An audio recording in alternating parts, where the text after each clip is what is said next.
elimina líder, logo Canilute, declarando ou realizando o direito em concreto. O que é isso? Piovenda. Vejam. Os caras metem em conjunto, né? Como se não fosse nada. Não é nada. Canilute de um lado, Piovenda do outro, junção de Canilute com Piovenda. E claro, o conceito trabalha para essa eficácia vinculativa plena, o conceito de coisa julgada. Afinal, se trata de um sistema, disse ontem, tem sempre um objetivo. O objetivo é decidir sobre o caso e pacificar. E isso se dá e faz da coisa julgada. Como que eu falei hoje, gente como Ivrea aponta de um livro todinho dizendo que o escopo sempre é a coisa julgada, o processo se faz em função da coisa julgada, etc, etc, etc. Não quero entrar nesse detalhe. Aqui está. Veja como é interessante. Aqui está. De um lado, Canilute, do outro lado, Piovenda. Não é a mesma coisa, porque, claro, dentro você compõe a lida aplicando a lei ao caso concreto. Daria para você dizer, não há uma contradição nisso. Onde está, está ouvindo, né? Onde está o problema desse conceito? Nós estamos estudando o processo. Estamos estudando o processo. Por isso que os Maurício Dieter da vida ficam doidos da vida comigo, dizem, para estudar, porque senão não passa, fica pesando. Onde está o problema? Onde está o problema desse conceito? Olhando meu pescoço. Onde está o problema? Onde está o problema desse conceito? Não. Onde está o problema desse conceito? Vamos, professores. Vamos, Bertie. Ô, Bertie, onde está o problema desse conceito? Nós estamos estudando o processo juntos. Não se preocupe, a mim não diz muita coisa isso, porque eu sei que é assim. Onde está o esforço? Por que é necessário fazer isso? Qual é o problema desse conceito? Esse conceito tem um problema. Ou seja, veja, eu disse, os grandes processualistas do Brasil, é o Estado inteiro que está apoiado no ensinamento desses caras. Esses caras pensando a coisa. Nada contra eles, eu acabei de dizer a reverência que tenho por eles, porque reverência pelo Galeno Lacerda, e cautelar como ele, enfim, era um gênio, eu conheci pessoalmente, eu gostava dele. Onde está o problema? Pode não ter a Lídia. Veja. Onde está o problema? A coisa mais importante desse conceito, o que é a coisa mais importante do conceito de jurisdição? Sim. É importante no conceito de jurisdição que ele resolva, componha, elimine, lide? É. Jurisdição, dependendo do ponto de vista que você olha, é importante. É importante que a jurisdição aplique a lei ao caso concreto. No caso concreto, a administração também aplica, você também aplica. Salvo a aplicação da lei, como salvo a resolução da lide, dizendo que tem instabilidade. Portanto, coisa julgada é alguma coisa que só se dá algumas decisões eminentemente jurisdicionais. O Canilute não finca aí, justo, a função jurisdicional, a função processual, como função hereditária. Mas isso eu faço e você faz. Cacete, mas então onde é que está? Onde é que está o problema? Onde é que isso frauda aquilo que verdadeiramente importa no conceito de jurisdição? Dá no âmbito do processo. O que está faltando aí?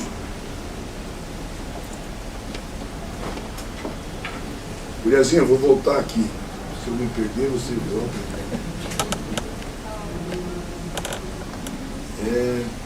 Desapia, né?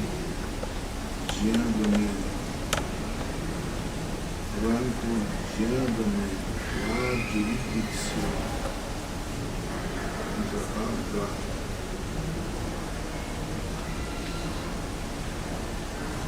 É legal por causa disso, porque pega gente que eu sei que deve ser de aprender bem isso aqui para não ficar ignorando.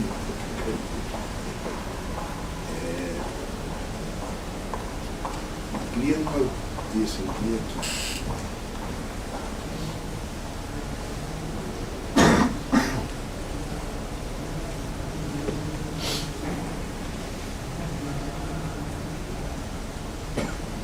Ô, Berti, Nando, o que falta lá? Lá para Cascavel encher o saco daquela gente, esses troços.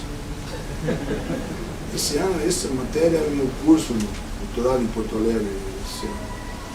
O que tem aqui nesse conceito que não tem naquele?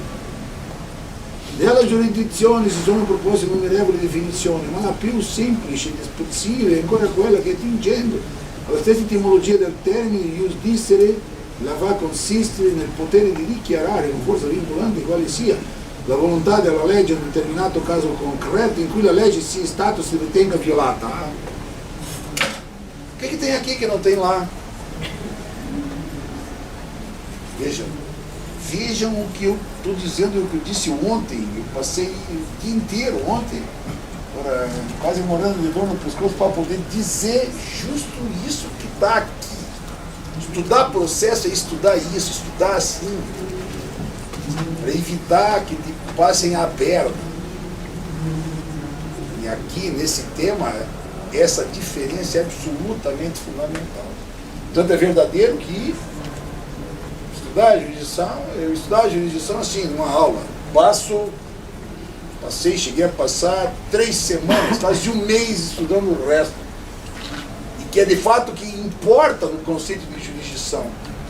Que é, quem sabe, o nosso martírio da estrutura inquisitorial. Os meus alunos sabem disso.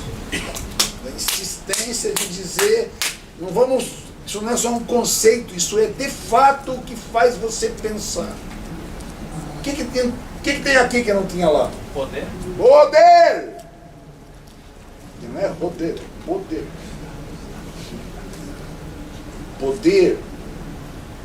Tinha dito antes, tanto que eu venda quanto carne lute, eu disse expressamente.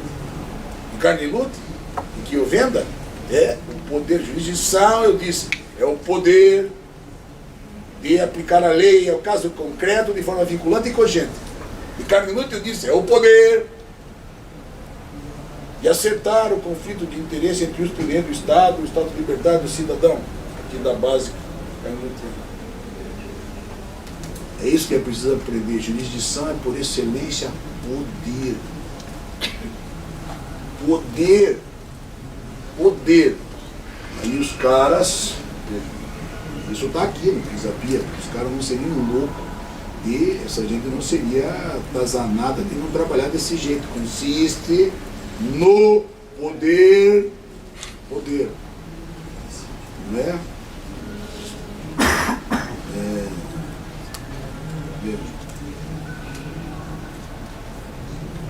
Só para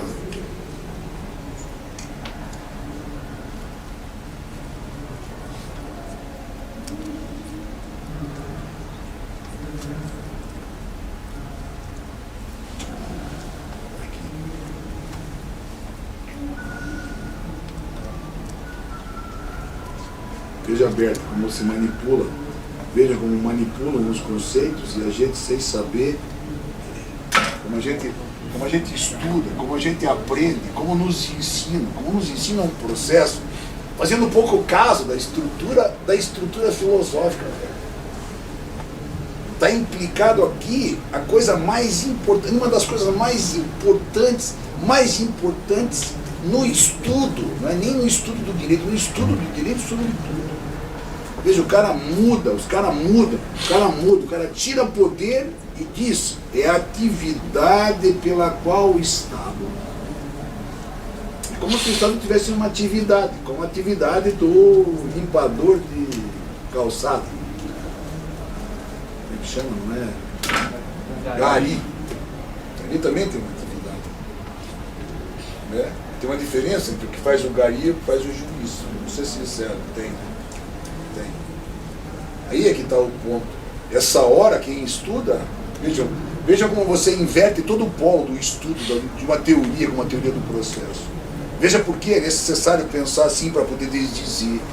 Não é necessário ensinar os alunos, parar aqui e dizer, vamos estudar outra coisa, que nós precisamos parar e estudar o que de fato importa, porque para nós o que importa, de fato, todos os advogados, defensores, todos os advogados aqui vivem com uma espada na cabeça. Essa espada é determinada por um lugar que alguém ocupa, justo porque tem uma coisa, poder. E aí é que vem, e aí é que começa. Porque uma das coisas que tem, e um curso de processo deve ser assim, que se trabalhe, comece trabalhando conceitos fundamentais, que são conceitos que não são propriamente nossos. São conceitos que você vai ter lá na base, ou seja, que devia ser dado lá pelo professor de introdução, lá pelo professor de teoria do direito, lá pelo professor de filosofia do direito. Isso não é uma perfumaria. Isso de fato é o que funda você. Como é que você dá? Por isso que eu disse, meus alunos ficavam enchendo o saco, alguns, de que eu ensinava filosofia. Não ensino filosofia porque eu dou aula de poder. A questão do poder é uma questão tão relevante que, apesar de todas as discussões, a par de todas as discussões, já vamos rapidamente falar um pouco disso, a par de todas as discussões, ninguém desconhece o que significa o fato de que, a par de todas as discussões, hoje ninguém duvida que há uma verdadeira microfísica do poder, que Foucault tinha razão. Não tem diabo de relação onde essa porra não esteja metida. Isso significa dizer o quê? Pensar em Foucault é pensar no poder. Toda é a relação, velho. É o cara no trabalho que vem para casa com a mulher, vai acabar lá na formiga, que o gato pisa em cima, depois de levar a lambada do cachorro. Ou seja, em que pese você tenha estruturadas as relações e elas possam e devam ser medidas pelo lugar que o poder ocupa aí, o que Foucault faz é tirar daquela visão, da visão antiga que se tinha, de que isso era alguma coisa que se detectava só ali ou aqui, para enfiar em qualquer relação, que significa dizer, é tão relevante isso que não tem nenhuma tese que se vá fazer, não tem nenhuma dissertação que se vá fazer, que se não vá passar por esse lugar que é o lugar do poder. Aí os caras de brincadeira tiram do conceito mais relevante, dos conceitos mais relevantes de toda a estrutura do direito processual. Basta que você tenha ido numa audiência e tenha levado um pisoteio para você entender o que significa o poder, para você aprender aquilo. Como você faz para tratar com ele? Como você faz para tratar com ele? Mas antes de tudo, velho, é assim, ó. Tu precisa pensar bem em quem foi teu professor de introdução para mandar ele a merda quando encontrar. Se ele não ensinou isso, quer dizer, é imprescindível que você monte uma escola, que você tenha uma escola onde o cara ensine para você os conceitos fundamentais. Os conceitos fundamentais. Você pega o livro do Cordeiro, tem lá, eu me lembro dos meus amigos, porque eu fiz os cursos de graduação, o tempo inteiro que eu tive em Roma, eu fiquei acompanhando o Cordeiro na graduação também. Meus coleguinhas de curso, porque eu era mais velho, meus amiguinhos eram amiguinhos de graduação, assim, andando vagabundo. também lá. Mas o Cordeiro, de repente, o Cordeiro começa e diz aqui conceitos básicos. Esse é um conceito básico que é nosso instrumental de manejo. Simplesmente os nossos professores passam por cima. Como se eles, como que não importa muito e tal. Isso mete um furo na gente.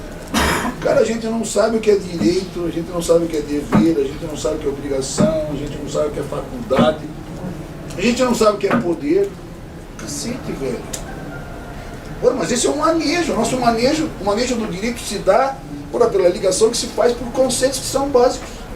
De novo, porra do cara não fala de processo, a caceta do cara fala de introdução ao direito, de teoria do direito, de filosofia do direito, o cara cita Foucault.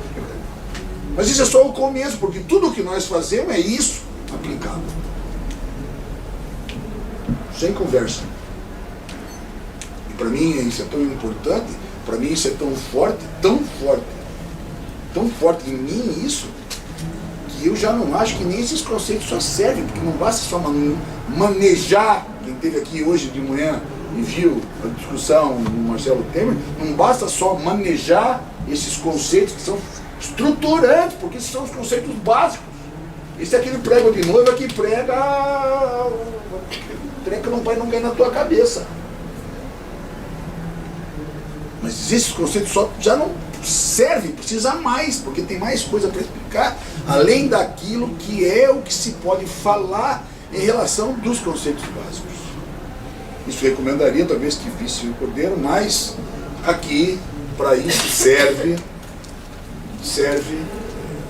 digamos, o autor que definiu talvez, Marx, de uma maneira mais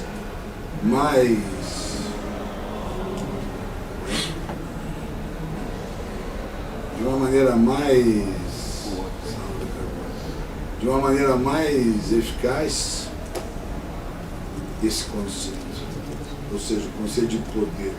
Você pergunta o que é poder. A gente começar a discutir, começar a brincar com isso.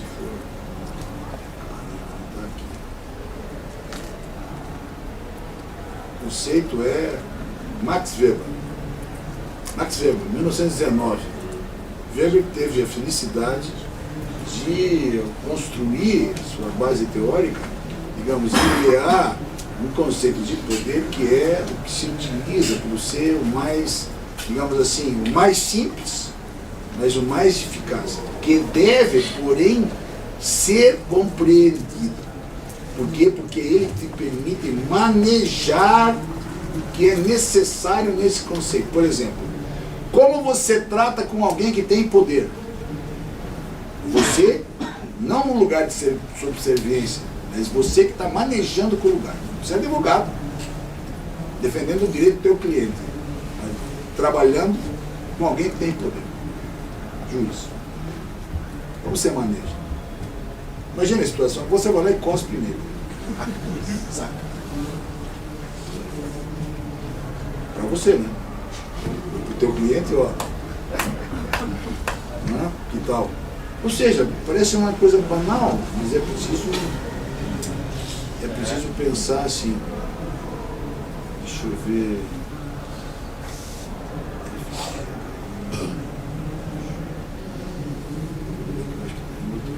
Como é que eu faço para mudar aqui? Não sei.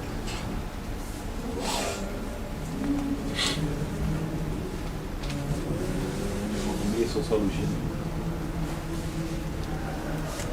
Vamos ver. Mais filosofia. André, Agostinho. Ó, tá vendo? Betão tá aqui, ó. Agostinho. Meu Deus do céu. Está na parte de economia, não?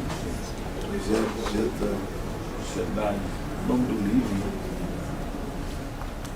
Ai, assim, o que você fez aqui? É tudo aqui. Fez aqui? Vamos ver. Onde que vocês acham que pode estar? Max Weber. Economia e sociedade, eu acho. Sociologia. Pesquisa aqui. Aqui. Na lupinha, né? Aqui. Weber. Ah, garoto! Garoto! Velho, uma menina sofrendo lá, economia, sociedade, união, veja, tudo básico, né? União, instituição, blá blá blá, blá blá blá, blá blá blá. Poder. Estão vendo aí? O conceito de poder sociologicamente é amorfo, mas ele diz: poder significa toda a probabilidade de impor a própria vontade numa relação social, mesmo contra resistências, seja qual for o fundamento dessa probabilidade. A dominação é a probabilidade, vontade da obediência, etc. Disciplina é a probabilidade de encontrar conceito de poder. Em suma, o que ele diz que é poder? O que é poder? Veja, a possibilidade, traduzindo isso, a possibilidade de você impor a tua vontade numa relação a outra, mesmo contra a vontade dele. Por isso que o Marcelo usa não tive tempo de discutir isso. Marcelo usa como base da tese dele, vejam como é isso que eu acabei de falar a partir do Weber, como é que ele usa como epígrafe aqui para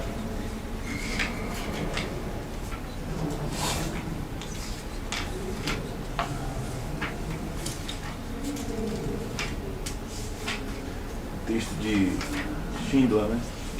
Schindler, Oscar Schindler. Poder é quando nós temos toda a justificativa para matar e não matamos. Alan Goethe. Você acha que isso é poder? É a lista de Schindler.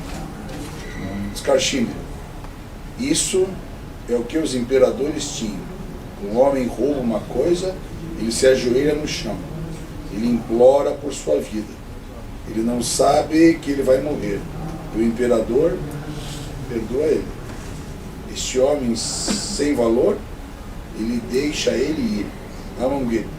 Eu acho que você está bêbado. Oscar Schindler. Isso é poder, Armand. Isso é poder. Ou seja, está vendo? A base é essa. Cada vez que se discute esse lugar, isso é um lugar, né? Cada vez que se discute nesse lugar, é justo esse lugar que trata. Ou seja, esse lugar, né, impor a própria vontade numa relação social, mesmo contra a vontade de a quem você impõe. Não é? Por isso que as mulheres mandam. Elas impõem a vontade dele mesmo contra a tua vontade. Você resiste, contra resistências. Você resiste, mas aí você vê quem é que de fato manda. Porque o poder se manifesta na resistência. Por isso que não há relação de poder sem falta de resistência. Não tem. É disso que se trata. É disso que se trata. Mas eu queria mostrar uma outra coisa que vale a pena pensar a partir daqui e que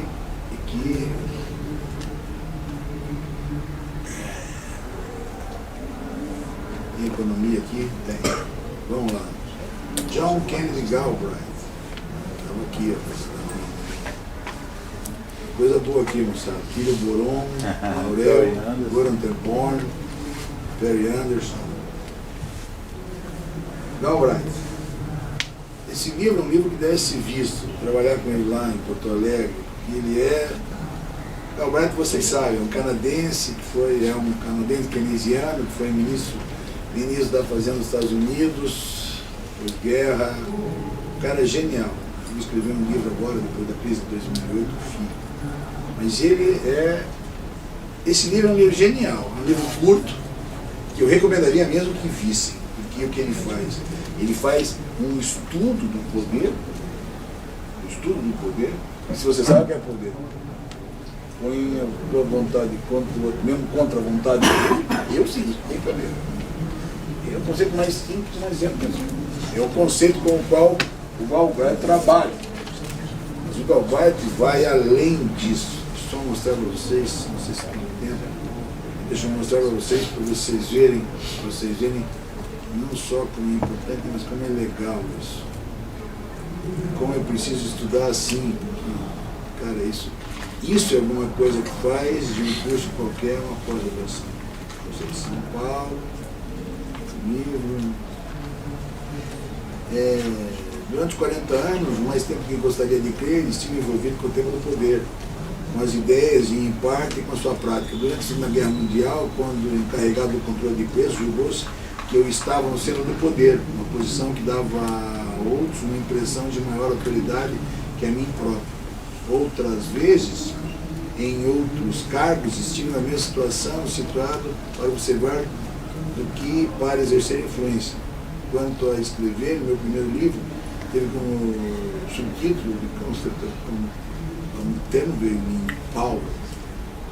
Nele sustentei que no exercício oponente de poder é o exercício dissolvente do poder econômico, a defesa básica contra a sua ação e assuntos econômicos. Lá. E ele vai trabalhando essa matéria para poder, digamos, penetrar na estrutura do poder. Usa para isso, veja, Russell O Weber também.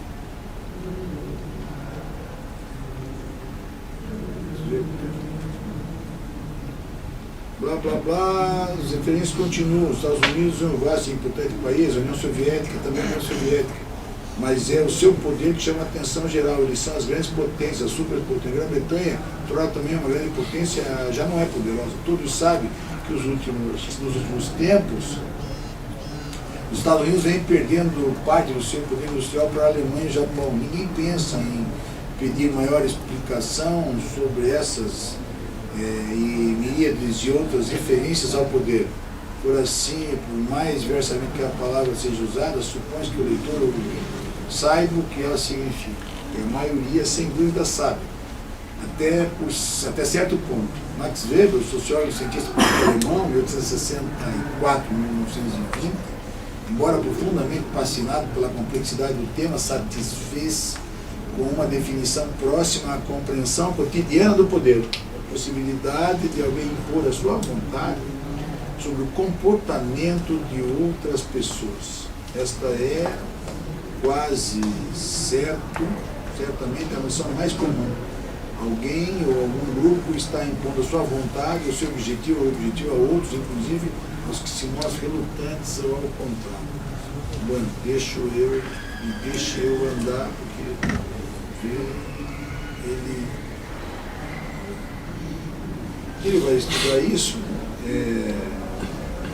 para mostrar como é que seria necessário verificar o que se passa com o poder. E por isso ele subdivide para mostrar, digamos, três formas de poder a serem analisadas.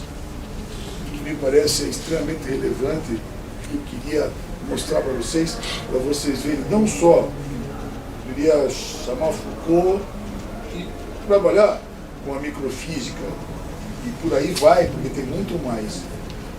Um autor fora do circuito, porque não é alguém que vai tratar com biopolíticos, não é disso que se trata. O que está metido nas micro-relações, em todas as relações, isso parece discutível, por isso que Foucault ganhou tanto espaço.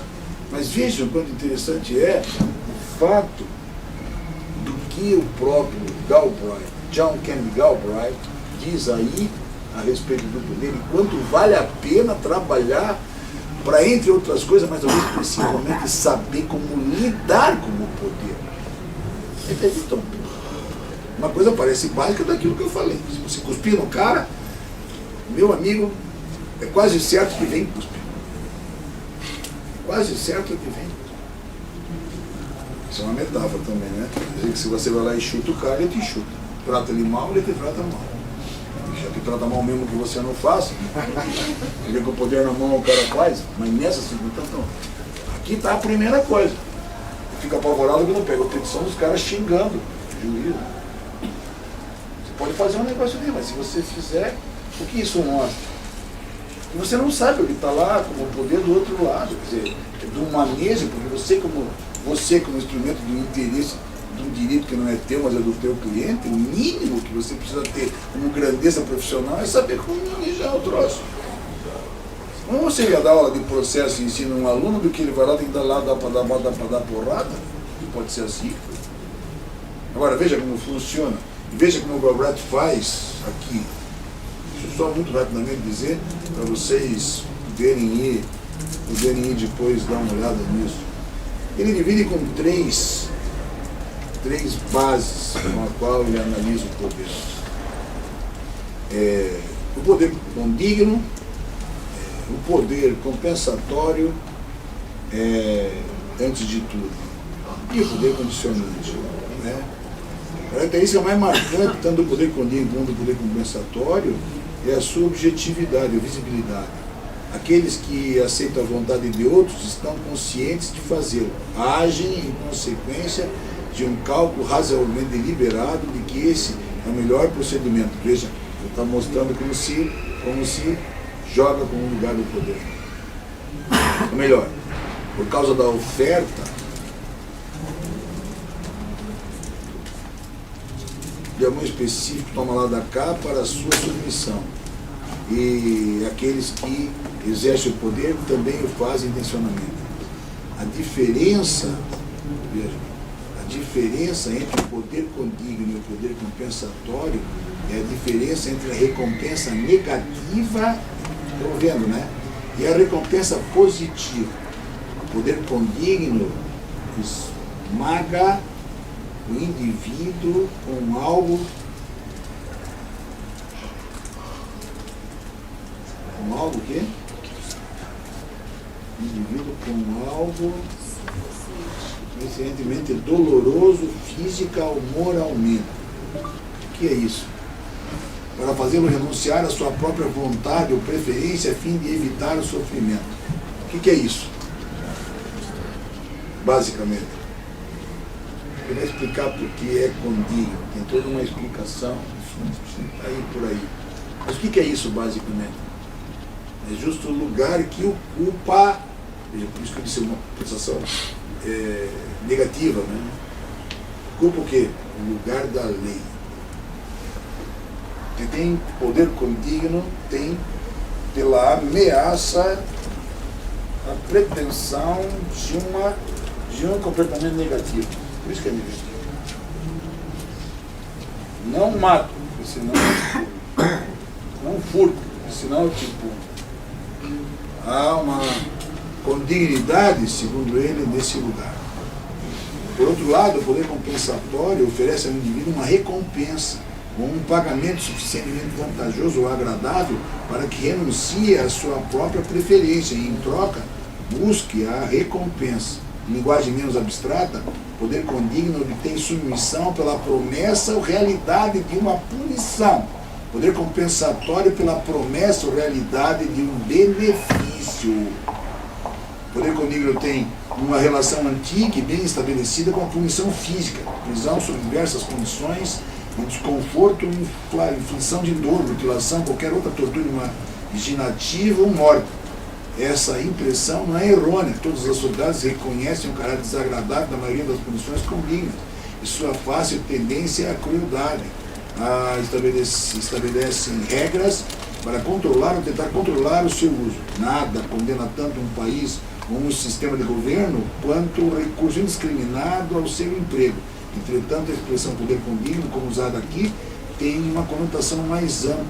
Estende-se ao poder exercido por qualquer forma ou ameaça de ação adversa, inclusive multa, expropriação, repressão verbal e condenação ostensiva por outros indivíduos e pela comunidade. Olha, para não me adiantar, vejo que o texto é interessante, fácil de ler, o cara escrevia de uma maneira genial. Quando ele trata da condignidade, ele trata da ameaça pela punição. Não é? Ter poder é ter na mão justo aquilo que é a ameaça pela punição. E de consequência, todo o manejo da legalidade é um manejo que se faz em face daqueles que têm poder, que ele analisa como um poder condigno.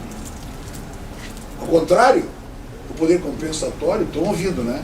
O poder compensatório é aquele que oferece um prêmio, uma recompensa. Esse poder é um poder que você trabalha com ele principalmente em função do quê? Do trabalho. Nada é mais atrelado a um poder compensatório do que o trabalho. Toda a sociedade está estruturada no trabalho de modo tal, aquilo que você trabalha, você recebe como recompensa. Em que pese não seja só isso. Em que pese não seja só isso. Ao contrário, não é? É de mais relevante, porque o trabalho é o exemplo, que toda a base é de uma discussão de capital-trabalho. Tá? É como se você botasse o próprio trabalho naquilo que está na contramão do capital, como lugar por excelência do poder. Vai, a coisa vai por aí. Mas não é só aí, não é? Por que eu estou falando disso? Porque não implica, pensando na microfísica, não implica só por aquele que promete, mas implica naquele que se submete. ou naquele que adere. Por isso que isso é tão relevante. Tão relevante do ponto de vista psíquico. Eu não tenho tempo de usar lá agora, deixa eu falar assim. Né, do que adere. Como assim, professor? É fundamental. Fundamental. Por exemplo, toda a educação está fundada, basicamente, numa estrutura de poder compensatório. A palavra aqui é não. Agora, quantas vezes você vê pai e mãe para a criança dizer não, não, não, não? Ou seja, como uma forma de limitar, não é? Imaginando que com isso você força a submissão.